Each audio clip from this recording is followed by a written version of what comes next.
পূৰ্বাঞ্চলীয় ক্ষেত্ৰ oil India limited Digboi তেলপথাৰত অপ্ৰত্যাশিতভাৱে এজন অচিনাক্ত ব্যক্তিৰ মৃতদেহ উদ্ধাৰক লৈ সৃষ্টি হৈছে চাঞ্চল্য। ঐতিহাসিক ডিগবৈ তেলপথাৰৰ 820 নং এলেকাত 1002 নং তেলঘাটৰ কাষত অপ্ৰত্যাশিতভাৱে এজন ব্যক্তিৰ মৃতদেহ উদ্ধাৰ হোৱাত চাঞ্চল্য বিৰাজ কৰিছে। হাবিৰ মাজত থকা ব্ৰিটিছৰ শাসনকালত নিৰ্মাণ কৰা ঘাটটোৰ ৰিক কাটি বগৰাই দিয়াত লোহাৰে হেঁচা মৰাৰ ফলত 2-3 দিনৰ আগতে মৃত্যু হয় যদিও বুধবাৰে ডিগবৈ থানাৰ আৰক্ষীয়ে উদ্ধাৰ কৰিবলৈ সক্ষম হয় মৃতদেহটো। এই ঘটনাৰ সৈতে নিশ্চিতভাৱে একাধিক লোক লোহা চুৰি কাণ্ডৰ লগত জড়িত আছিল বুলি আৰক্ষীয়ে সন্দেহ প্ৰকাশ কৰিছে। অৱশ্যে কোনো লোকক আটক কৰিবলৈ সক্ষম হোৱা নাই আৰক্ষীয়ে। অচিনাক্ত মৃতদেহটো আৰক্ষীয়ে আজি মৰণোত্তৰ পৰীক্ষাৰ বাবে তিনিচুকীয়া লোকপ্ৰিয় গোপীনাথ বৰদলৈ চিভিল হাস্পতাললৈ প্ৰেৰণ কৰে।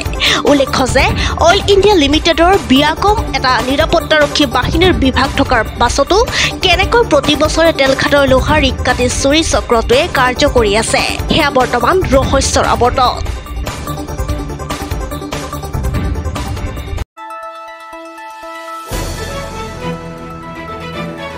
দ্য নিউজলেণ্ডছ অবিৰত তথ্যানুসন্ধান আপোনাৰ সেৱাত খবৰ সন্ধান দ্য নিউজলেণ্ড।